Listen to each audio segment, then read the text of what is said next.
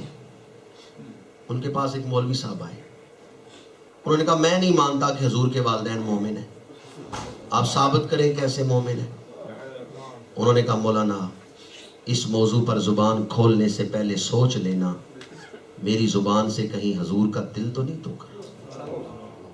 یہ بڑا نازک موضوع ہے.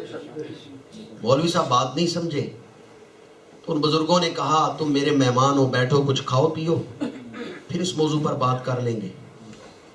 مولوی صاحب کو بٹھا کے بزرگ اپنے مکان کے اندر گئے, ٹرے میں کچھ انگور رکھ کے لائے اور لا کے مولوی صاحب کے سامنے رکھے, کہا لو مولانا انگور کھاؤ.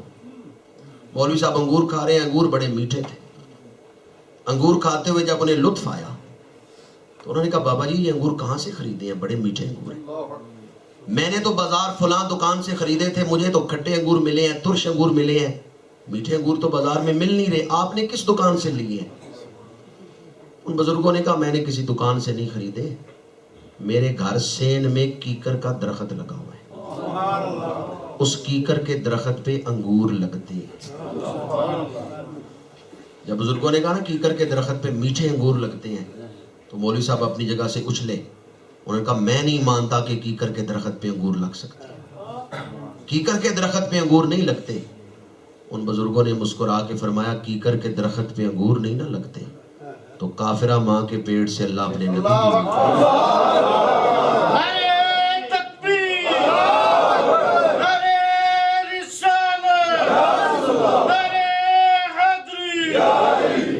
جس رب نے یہ اصول اور قانون بنایا ہے کہ کیکر کے درخت پہ انگور نہیں لگاتا, وہی رب کافرہ ماں کے پیٹ سے اپنے نبی بھی نہیں پیدا.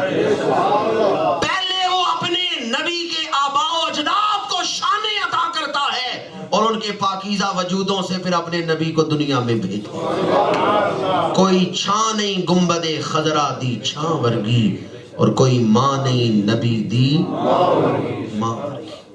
قرآن و حدیث کے دلائل کے ساتھ ساتھ ایک عقلی دلیل بھی میں نے آپ کی خدمت میں پیش کی. اب آئیں حضور کی ولادت کی شان سنیں. جس مہینے ولادت ہوئی وہ مہینہ شان والا, جس شہر ولادت ہوئی وہ شہر شان والا, جس خاندان میں ولادت ہوئی وہ خاندان شان والا. اور وقت کون سا ہے جس وقت ولادت ہوئی؟ صبح صادق. صبح یہ صادق و امین کے آنے کا وقت ہے. جو آ رہے ہیں انہیں دشمن بھی کہیں گے کہ یہ صادق ہیں, تو اللہ نے وقت بھی وہ مقرر کیا کہ جس وقت میں بھی صادق کا لفظ آتا ہے. صبح صادق, پچھلی راتی رحمت رب دی, کرے بلند آوازہ, بخشش منگن والیاں کارن کھلائے دروازہ. وہ دعا کی قبولیت کا وقت ہوتا ہے, اور یہاں تو راتیں بھی لمبی ہیں, آپ کو وہ وقت مل سکتا ہے. اس وقت اٹھ کے اللہ کے دربار میں جو سر چکائے نا, اللہ اسے کبھی رسوا نہیں ہونے دے. صبح صادق کا وقت بڑی برکتوں والا وقت ہے. حضرت بی بی آمنہ کے پاس اس وقت خدمت کے لیے جو خاتون تھیں, جو دائی تھیں, ان کا نام ہے شفا. وہ حضرت عبد الرحمن کی والدہ ہیں, ام عبد الرحمن کے نام سے مشہور تھی.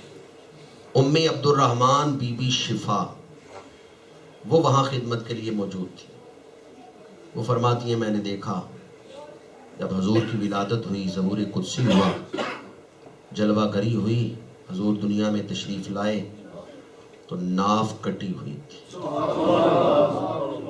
ختنہ ہو چکا تھا. غیر مقلدین اہل حدیثوں کے ایک رہنما مولوی نواب صدیق حسن خان بھوپالی نے اپنی کتاب الشمامۃ الانبریاء میں قصیدہ لکھا ہے, شمامۃ الانبریاء. اس میں بیان کیا ہے کہ حضور کی ولادت ہوئی تو ناف کٹی ہوئی. اور شیخ الشیوخ شیخ عبدالحق محدث دہلوی رحمۃ اللہ تعالیٰ علیہ نے بھی اس کو بیان کیا ہے کہ آپ کی ولادت ہوئی تو ناف کٹی ہوئی تھی, ختنہ ہو چکا تھا. اور شیخ نے تو لکھا ہے کہ اس لیے ناف کٹی ہوئی اور ختنہ ہو چکا تھا کہ حضور کی خلقت کی تکمیل میں اللہ نے حضور کو کسی انسان کا محتاج نہیں ہونے دیا. وجود رسول کا حسن جو ہے اس کی تکمیل میں حضور کسی انسان کے محتاج نہیں. دائی فرماتی ہیں میں نے دیکھا ناف کٹی ہوئی, ختنہ ہو چکا, جسم دھلا ہوا. عام بچے پیدا ہوتے ہیں ان کے وجود پہ ماں کے جسم سے خون لگ جاتا ہے, آپ کے جسم مبارک پہ ایک قطرہ خون نہیں لگا، بال سنورے ہوئے، آنکھوں میں سرما لگا، دنیا میں تشریف لائے تو سر سجدے میں رکھا اور امت کی بخشش کے لیے دعا مانگی، رب حبلی امتی، پروردگار میری امت کو بخش۔ دائی فرماتی ہے میں نے حضور کو ہاتھوں پہ اٹھایا۔ شارح بخاری امام احمد بن محمد قسطلانی نے المواہب اللدنیہ میں اس روایت کو نقل کی ہے۔ دائی فرماتی ہے میں نے حضور کو ہاتھوں پہ اٹھایا، کیا دیکھا، دائیں مٹھی بند ہے اور شہادت کی انگلی کھولی اور اس انگلی کو بلند فرماتے ہیں اور نگاہیں آسمان کی طرف اٹھاتے، گویا زبان حال سے ولادت کے دن اعلان توحید کر رہے ہیں، وحدہ لا شریک لہ۔ اے دنیا انسانیت کے جھوٹے خداؤ، آج خبردار ہو جاؤ، سچے خدا کا سچا رسول آ گیا۔ انگلی مکے میں اٹھائی ہے، ایران کے محل کے 14 کنگرے ٹوٹ کے گر گئے۔ انگلی مکے میں اٹھائی ہے، آتش کدہ ایران بجھ گیا ہے، دریائے ساوا خشک ہو گیا ہے، کعبے کے اندر پڑے ہوئے بت اوندے ہو کے گر پڑے، اوندے منہ گر پڑے۔ اس انگلی اٹھانے میں کتنا روب تھا کہ اعلیٰ حضرت فرماتے ہیں تیری آمد تھی کہ بیت اللہ مجرے کو جھکا، اور تیری ہیبت تھی کہ ہر بت تھر تھرا کے گر گیا، تیرا آنا تھا کہ اصنام حرم ٹوٹ گئے اور تیرے دم سے شاہ زوروں کے دم ٹوٹ گئے۔ جب یہ شانیں بیان کی جائیں کہ حضور کی ولادت ہوئی تو ناف کٹی ہوئی تھی، ختنہ ہو چکا تھا، جسم دھلا ہوا تھا، بال سنورے ہوئے تھے، مانگ سنوری ہوئی تھی، سرما لگا ہوا تھا، سر سجدے میں رکھا ہے، دعا کی ہے امت کے لیے، یا انگشت شہادت کو بلند فرمایا ہے۔ بعض لوگ کہتے ہیں ایک دن کا بچہ بول نہیں سکتا، ایک دن کی عمر میں حضور بولے کیسے؟ تو یاد رکھیں میں کسی عام بچے کی ولادت نہیں بیان کر رہا، میں تو ان کی ولادت بیان کر رہا ہوں جن کی آمد کے لیے دعائیں حضرت ابراہیم کرتے ہیں۔ کسی عام بچے کی ولادت بیان ہو رہی ہے کہ آپ کے ذہن میں یہ بات آ جائے کہ جی یہ عام بچہ ایک دن کی عمر میں بول نہیں سکتا، حضور کیسے بولے؟ میں ان کی ولادت بیان کر رہا ہوں جن کی نعت خوانی حضرت عیسیٰ کرتے رہے، مبشرا برسول یاتی من بعدی اسمہ احمد، جن کے نعت خان کی یہ شان ہے، کہتے ہیں میں مبشر ہوں، میں حضور کی خوشخبریاں دینے تمہیں آیا ہوں۔ نعت خان کی شان یہ ہے قبر کو ٹھوکر مارے، مردے کو زندہ کر کے کھڑا کرے۔ میں ولادت نبوی بیان کر رہا ہوں، اللہ کے رسول اور آخری رسول کی ولادت۔ آج کے دور کا ایک المیہ یہ ہے، عام انسان کو معیار بناتے ہیں اور پھر اس پر حضور کی شان قیاس کرتے ہیں۔ یہ مقیاس ہی غلط ہے، یہ انداز فکر ہی غلط ہے۔ میلاد شریف کے جلسوں پہ اوپر ہیڈنگ کیا ہوتی ہے؟ جشن عید میلاد، ابھی نعرہ بھی لگ رہا تھا میلاد النبی، نبی کی ولادت، تو یہ نبی کی ولادت بیان ہو رہی ہے۔ دائی کا نام میں نے بھی آپ کو سنایا، حضرت بی بی شفا۔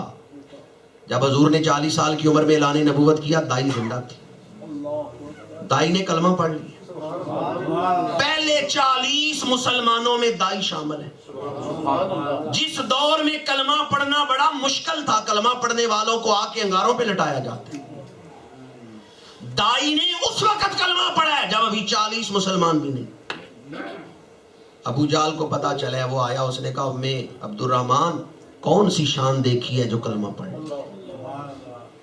امی عبد الرحمن نے کہا عمر بن حشام چپ کر جا، مجھ سے نہ پوچھ میں نے کیا شانیں دیکھی، میں تو انتظار کر رہی تھی یہ کب اپنی نبوت کا اعلان کرے اور میں ان کا کلمہ پڑھوں۔ میں نے تو ولادت کے دن جو ان کی شانیں دیکھی تھیں، یہ بات میرے دل میں بیٹھ گئی، یہ اللہ کا نبی پیدا ہوا۔ میں انتظار کر رہی تھی کہ یہ میری زندگی میں اعلان نبوت کریں۔ ابو جال کا منہ بند کر دیا، دائی نے حضور کی ولادت بیان کر دی۔ پتا چلا حضور کی ولادت پیغمبرانہ شان کے ساتھ ہوئی۔ اگر یہ بات کسی کو سمجھ نہ آئے تو ایک دوسری مثال دے رہا ہوں ولادت کی شانیں سمجھانے کے لیے۔ کہتے ہیں ایک دن کا بچہ بول نہیں سکتا، ایک دن کی عمر میں حضور کیسے بولیں؟ بخاری شریف اٹھا کے دیکھیں، مسلم شریف اٹھا کے دیکھیں، صحاح ستہ کی کتابوں میں متعدد، ایک دو نہیں، متعدد ایسی روایات موجود ہیں پہلی امتوں کے عام بچے جو نبی نہیں تھے، عام بچے تھے، ایک دن کی عمر میں، شیر خارگی کی عمر میں بولتے رہے ہیں۔ اگر یہ مضمون بخاری اور مسلم کی حدیثوں سے ثابت ہو کہ بنی اسرائیل کے عام بچے ایک دن کی عمر میں یا شیر خارگی کی عمر میں بولتے رہے ہیں، تو پھر حضور کا ایک دن کی عمر میں بولنا کوئی ایسی بات ہے کہ لوگ اس کا انکار کرتے ہیں؟ اٹھائیں بخاری شریف، جریج نامی ایک ولی گزرا ہے بنی اسرائیل میں، جیم سے یہ نام شروع ہوتا ہے، جیم پہ ختم ہوتا ہے، جریج۔ شہرت اس کی بڑی تھی، مریدین بڑے تھے، حاسدین نے کہا اس کو بدنام کرو، انہوں نے ایک طوائفہ خریدی اور اس طوائفہ سے کہا کسی طریقے سے جریج کو بدنام کرو۔ اس طوائفہ نے کہیں منہ کالا کیا، حاملہ ہوئی، ناجائز بچہ پیدا ہوا، اٹھا کے لے آئی، لوگوں نے کہا کس کا بچہ ہے؟ اس نے کہا تمہارے مرشد کا بیٹا ہے، یہ جریج کی ناجائز اولاد ہے۔ عقیدت مند دوڑے ہوئے گئے، پتھر مارنے لگے خانقاہ پہ، جریج باہر نکلا، اس نے کہا تم تو ماننے والے ہو، تم تو میری عقیدت رکھتے ہو، پتھر کیوں مار رہے ہو؟ ان کا تو اللہ کا ولی بنا ہوا ہے، تو نے تو فلاں طوائفہ سے منہ کالا کی ہے، ناجائز بچہ پیدا ہوا ہے۔ جریج نے کہا بلاؤ اس عورت کو۔ مسٹر ڈیم میں رہنے والے علیہ السلام، میں آپ کو کوئی افسانہ نہیں سنا رہا، بخاری شریف کی حدیث سنا رہا، رسالت مآب صلی اللہ علیہ وآلہ وسلم کی زبان اقدس سے جاری ہونے والے الفاظ سنا رہا۔ جریج نے کہا بلاؤ اس عورت کو۔ عورت ناجائز بچہ اٹھا کے لے آئی۔ جریج نے کہا بتاؤ اس کا باپ کون ہے؟ اس عورت نے کہا تو اس کا باپ ہے، یہ تیرا ناجائز بیٹا ہے۔ جریج نے کہا چلو، عورت کے دل میں تو اللہ کا ڈر نہیں رہ گیا، اس بچے سے ہی پوچھ لیتے ہیں، بتا تیرا باپ کو۔ بخاری شریف اٹھا کے دیکھیں، جریج نے وضو کیا، نفل پڑھے، نفل پڑھ کے دعا کے لیے ہاتھ اٹھائے، پروردگار تیرا بندہ رسوا ہونے لگا ہے، اسے رسوائی سے بچا، پروردگار اپنے بندے کو رسوائی سے بچا لے۔ اور اللہ بڑا کریم ہے، تیرے مانگنے میں دیر ہو سکتی ہے، اس کے عطا کرنے میں دیر، بس مانگنے کی جانچ ہونی چاہیے۔ اس نے تو وعدہ کیا ہے تم ایک قدم میری طرف آؤ، میری رحمت 10 قدم تمہاری طرف۔ جریج نے وضو کیا، 2 نفل پڑھے اور دعا مانگی، پروردگار اپنے بندے کو رسوا ہونے سے بچا لے۔ دعا مانگ کے آیا عورت کی طرف، لوگ دیکھ رہے ہیں، جریج نے اس بچے کی طرف اشارہ کر کے کہا بتا تیرا باپ کون ہے؟ حدیث مبارکہ میں ہے وہ شیر خار بچہ بولنے لگ پڑا۔ اس نے کہا میری ماں نے فلاں چرواہے سے بدکاری کی ہے تو میں پیدا ہوا ہوں، فلاں بکریاں چرانے والا میرا باپ ہے۔ اور جہاں تک جریج کا تعلق ہے، میں گواہی دیتا ہوں یہ اللہ کا ولی ہے، اس کا کردار پاکیزہ اور اعلیٰ ہے۔ اللہ اپنے بندوں کو عزت دینا بھی جانتا ہے، ان کی عزت بچانا بھی جانتا ہے۔ اب آپ دل تھام کے فیصلہ کریں، اگر ایک ولی کی شان ظاہر کرنے کے لیے، ولی کی شان بتانے کے لیے شیر خار بچہ بول سکتا ہے، تو جو سر پہ ختم نبوت کا تاج پہن کے آ رہے ہیں، جو رحمت للعالمین بن کے آ رہے ہیں، کیا وہ نہیں ایک دن کی عمر میں بول سکتے؟ سب سے اولا و اعلیٰ، سب سے بالا و والا، خلق سے اولیاء، اولیاء سے رسول اور رسولوں سے اعلیٰ۔ مسلم شریف میں حدیث ہے، اصحاب الاخدود کا واقعہ۔ بنی اسرائیل کے ایک ظالم بادشاہ نے کہا جو بھی مومن ہیں، اہل ایمان ہیں، انہیں آگ میں پھینک دیا جائے۔ بڑے بڑے آگ کے علاوہ بھڑکائے گئے، اہل ایمان کو پکڑ کے آگ میں ڈال رہے ہیں۔ ایک عورت اپنے بچے کو دودھ پلا رہی تھی، مومنہ عورت تھی۔ بادشاہ کے سپاہی آئے، اس عورت کے سینے سے بچہ چھینا، آگ میں پھینک دیا۔ پھر عورت کو پکڑا، اسے آگ کی طرف کھینچنے لگے۔ اس عورت نے کہا مجھے آگ میں نہ ڈالو، حضور فرماتے ہیں وہ شیر خوار بچہ جو آگ میں جل رہا تھا، اس نے کہا میری ماں آگ میں آنے سے نہ ڈر، یا امی انکی علی الحق، میری ماں تو حق پر ہے، اور جو حق کی خاطر جان دے دیتا ہے اللہ اسے درجہ شہادت عطا فرماتا ہے۔ جو مزہ آگ کے اندر ہے وہ آگ سے باہر نہیں۔ مسلم شریف میں اصحاب الاخدود کا واقعہ پڑھ کے دیکھیں، وہ شیر خوار بچہ جو چند گھڑیاں پہلے ماں کی چھاتی سے لگا دودھ پی رہا تھا، جب اسے آگ میں ڈالا گیا وہ شیر خوار بچہ بولنے لگا۔ ایسی اور متعدد احادیث موجود ہیں، صحاح ستہ میں موجود ہیں۔ اب آپ فیصلہ کریں، اگر بنی اسرائیل کے عام بچے جو نبی نہیں وہ بول سکتے ہیں تو کیا حضور نہیں ایک دن کی عمر میں بول سکتے؟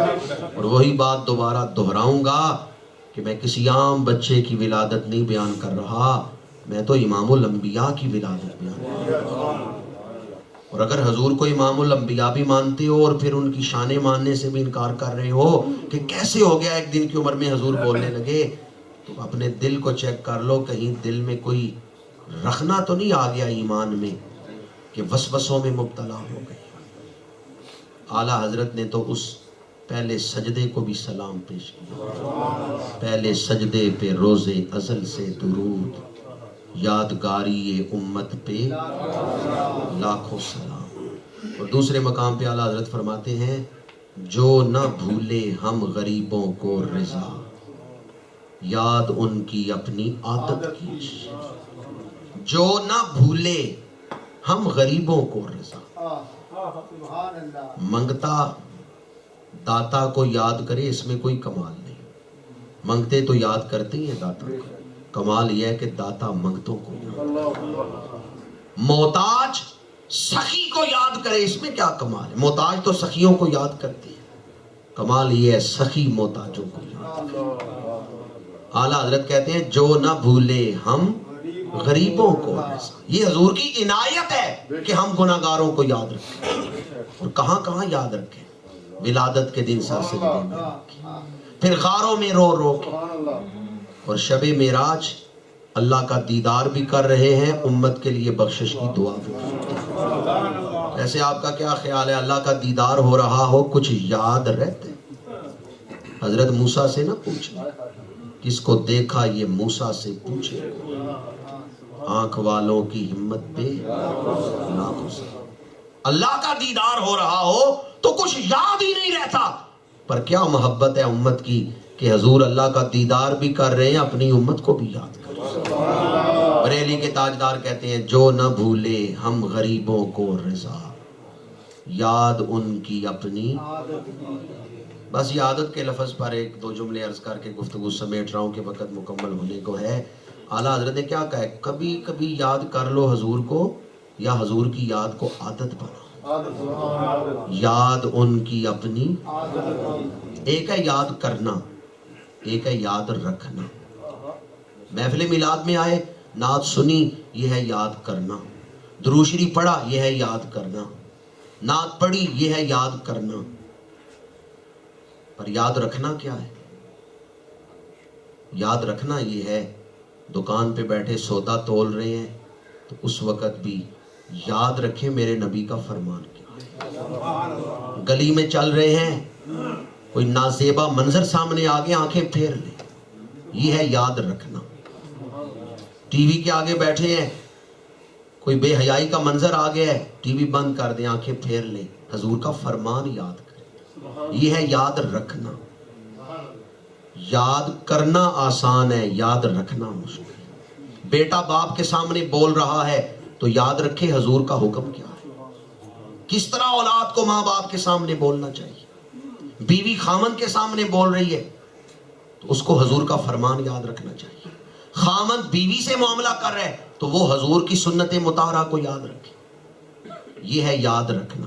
یاد کرنا یہ تو نعت پڑھنا ہے، یاد کرنا یہ تو درود پڑھنا ہے، یاد کرنا یہ تو عظمت مصطفیٰ کے نعرے لگانا ہے، اور یاد رکھنا اپنی زندگی کو سنت رسول کے سانچے میں ڈھال دیں۔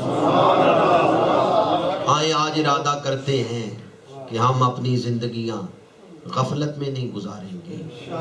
جس طرح آج یاد کر رہے ہیں زندگی بھر حضور کے فرمان کو بھی یاد رکھیں. آپ لوگ خوش نصیب ہیں, اللہ نے آپ کو کروڑوں پاکستانیوں میں سے خوشحالی کے لمحات عطا فرمائے ہیں. اگرچہ اپنی جگہ پہ کئی پریشانیاں آپ کی بھی ہیں, ان سے بھی میں آگاہ ہوں, زیادہ نہیں تو تھوڑا سے اپنی جگہ پہ کچھ نہ کچھ پریشانیاں مشقتیں آپ کی بھی ہیں, لیکن کروڑوں پاکستانیوں سے اللہ نے آپ کو زیادہ آسائشیں بھی عطا فرمائے. بس آخری جملہ بول رہا ہوں, تقریر تو ختم ہو گئی. ایک ہے مقصد زندگی, ایک ہے ضروریات زندگی. حضور کیوں تشریف لائے دنیا میں؟ تاکہ مقصد زندگی بھی لوگوں کو بتائیں اور زندگی گزارنے کا ڈھنگ بھی سکھائیں. تو حضور نے زندگی گزارنے کا ڈھنگ کیا سکھایا؟ ایک تو حضور نے زندگی کا مقصد بتایا. قرآن مجید کی آیت مبارکہ وما خلقت الجن والانس الا لیعبدون, اللہ کی عبادت, اللہ کی معرفت, اللہ کا قرب جو وسیلہ رسول سے ملتا ہے, اتباع رسول سے ملتا ہے, یہ انسانی زندگی کا مقصد ہے. تشریح کا وقت نہیں. دوسری ہے ضروریات زندگی. لباس ضرورت ہے, کھانا ضرورت ہے, مکان ضرورت ہے, دولت ضرورت ہے. اب حضور نے زندگی گزارنے کا ڈھنگ یہ سکھایا ہے کہ مقصد زندگی اور ضروریات زندگی میں توازن رہے, ہم آہنگی رہے. ضروریات زندگی کو حاصل کرنے کے پیچھے اس طرح نہ لگ جانا کہ مقصد زندگی کو بھول ہی جائے. مکان اعلیٰ بنا لیا, 50,000 کا سوٹ پہن لیا, 50 لاکھ کی گاڑی میں بیٹھ گئے, ضروریات زندگی تو پوری کر لیں, پر کیا مقصد زندگی بھی حاصل کی ہے؟ آج اکثر لوگ ایسے ہیں جو ضروریات زندگی کو حاصل کرنے کے لیے محنت کر رہے ہیں اور مقصد زندگی کو بھول ہی گئے. زندگی اپنی معنویت کھو چکی ہے, زندگی اپنا اصل لطف کھو چکی ہے کہ زندگی کے اندر حلاوتیں کتنی ہیں, اس زندگی کے مزے کتنے انسان بھول چکا ہے. اللہ کے قرب کا مزہ, حضور کے عشق کا مزہ, اللہ کی عبادت کا لطف. اقبال کہتے ہیں اثر ما مارا زما بیگانہ کرت, از جمال مصطفیٰ بیگانہ کرت. آپ ضروریات زندگی کو حاصل کرنے کے لیے بے شک جتنی محنت کر سکتے ہیں کریں. اسلام اس کی فضیلت بیان کرتا ہے, یہ نہیں کہ اس سے منع کرتا ہے. آپ ضروریات زندگی کو باوقار طریقے سے حاصل کرنے کے لیے محنت کریں, اس پر بھی اجر ہے, لیکن خدا را مقصد زندگی کو نہ بھول جائیں. کہیں ضروریات زندگی کے پیچھے لگ کے مقصد زندگی سے غافل نہ ہو جائیں. میدان عرفات میں حضرت علی شیر خدا دعا کر رہے ہیں, اور اس دعا میں ایک جملہ شیر خدا اللہ کے دربار میں عرض کر رہے ہیں, اور وہ صرف دعائیہ جملہ نہیں بلکہ منشور حیات ہے. شیر خدا عرض کرتے ہیں مولا جس نے تجھے پا لیا اس نے کھویا کیا ہے, اور جس نے تجھے کھو دیا اس نے پایا کیا. بس اس پیغام پہ آج گفتگو کو سمیٹ رہا.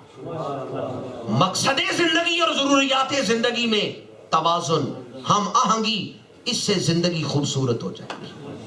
شیر خدا نے عرض کیا مولا جس نے تجھے پا لیا اس نے کھویا کیا ہے, اور جس نے تجھے کھو دیا اس نے پایا کیا. جس نے اللہ کا قرب پا لیا اس نے سب کچھ پا لیا, اور جس نے ضروریات زندگی تو پائیں اور اللہ کا قرب کھو دیا اس نے کچھ بھی نہیں پایا. ساری تقریر کا پیغام اس معذرت کے ساتھ کہ جو وقت مجھے دیا گیا کوئی 2-4 منٹ اس سے اوپر ہو گئے, کی محمد سے وفا تو ہم یہ جہاں چیز ہے کیا لوح و قلم تیرے ہیں وما علینا الا البلاغ.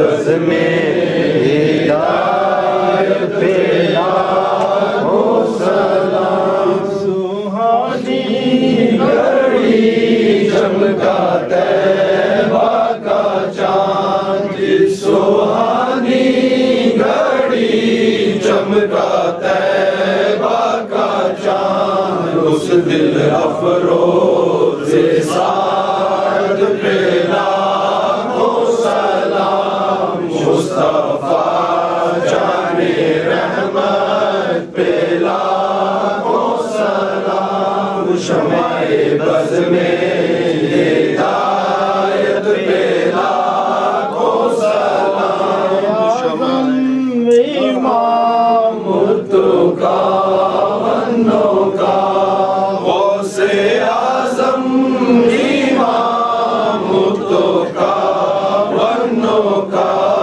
جلوائے شان قدرت پہ لاکھوں سلام مصطفیٰ جان رحمت پہ لاکھوں سلام شمع بز میں ہدایت پہ لاکھوں سلام اللهم صل على سيدنا ومولانا محمد وعلى آله وأصحابه وبارك وسلم. اے مالک ارض و سما، اے خالق ارض و سما، اے رحمان و رحیم اللہ، اے کریم اللہ، تو نے فرمایا میرے بندوں مجھ سے مانگو میں عطا کروں گا. تو نے وعدہ فرمایا اجیب دعوت الداعی اذا دعان. تو ہم سارے مانگنے کے لیے آ گئے اور ہاتھوں کو پھیلا دیا. یہ ہاتھ اس لیے پھیلائے ہیں کہ تو داتا ہے، ہم سوالی ہیں، تو عطا کرنے والے، ہم مانگنے والے ہیں. الہی تیرے محبوب کا فرمان ہے میرا رب بڑی حیاؤں والا ہے. اگر کوئی خالی ہاتھ اس کے سامنے پھیلائے انہیں خالی لوٹاتے ہوئے میرے رب کو حیا آتی ہے. اے کریم ہمارے پھیلے ہوئے ہاتھ اپنی بارگاہ میں قبول فرما. بیماروں کو شفا عطا فرما، مقروضوں کو قرض سے خلاصی عطا فرما، بے روزگاروں کو رزق حلال عطا فرما، بے اولادوں کو نیک اولاد عطا فرما، پریشان حالوں کو سکون قلب عطا فرما. الہی آج کی اس محفل میلاد کی برکتیں ہمارے آباء و اجداد کو ان کی قبروں میں عطا فرما. سعید صاحب کی دادی صاحبہ مرحومہ کے لیے دعا کریں، اللہ تعالیٰ انہیں اس محفل کا ثواب عطا فرمائے.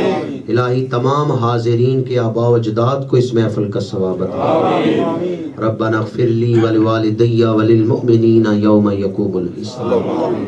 الہی ہمیں مانگنے کا سلیقہ نہیں آتا پر تجھے دینے کا طریقہ آتا ہے. ہمیں جولی پھیلانے کا سلیقہ نہیں آتا اور تجھے جولی بھرنا آتا ہے. اے کریم ہمارے حال پر کرم فرما. اے جلد راضی ہو جانے والے اپنے گناہگار بندوں سے راضی ہو جا. مفکر اسلام، مفسر قرآن، استاذ العلماء، ابرو علم و دانش حضرت قبلہ پیر سید عبدالقادر شاہ صاحب جیلانی زیدہ مجدہو کے لیے دعا کریں، اللہ انہیں صحت کاملہ دے. استاذ العلماء حضرت قبلہ شاہ تراب الحق صاحب کے لیے دعا کریں، اللہ تعالیٰ انہیں صحت کاملہ دے. الہی ہمیں اپنے علماء اور مشائخ کی عزت کرنے، قدر کرنے کی توفیق عطا فرما. مسجدوں کی محبت ہمیں عطا فرما. جن جن دوستوں نے دعا کے لیے کہا الہی ان کی جائز دلی مرادیں پوری. سہیل صاحب اور حاجی ہارون مشتاق صاحب اور دیگر احباب جن جن کے لیے دعا کرنے کو کہا گیا الہی ان سب کے حال پہ اپنا خاص کرم فرما. پروردگار ہم تیرے عاجز و مسکین بندے ہیں، ہمیں اپنا سہارا عطا فرما. زندگی کے ہر موڑ پہ اپنی مدد، اپنی رحمت شامل حال فرما. اس مسجد کو رشد و ہدایت کا مرکز بنا. اس مسجد کو خدمت اسلام کا مرکز بنا. مسجد کی انتظامیہ اور میلاد کمیٹی کے اراکین کو اجر عظیم عطا فرما. تڑپنے پھڑکنے کی توفیق دے، دل مرتضیٰ سوزے صدیق دے. الہی آج جتنے لوگ محفل میلاد میں شامل ہوئے سب کو حضور کی زیارت نصیب. الہی آج شب جمعہ ہمارے لیے زیارت والی رات بنا. میں سو جاؤں یا مصطفیٰ کہتے کہتے کھلے آنکھ صلی اللہ تعالی علی رسولہ خیر خلقہ سیدنا و مولانا محمد.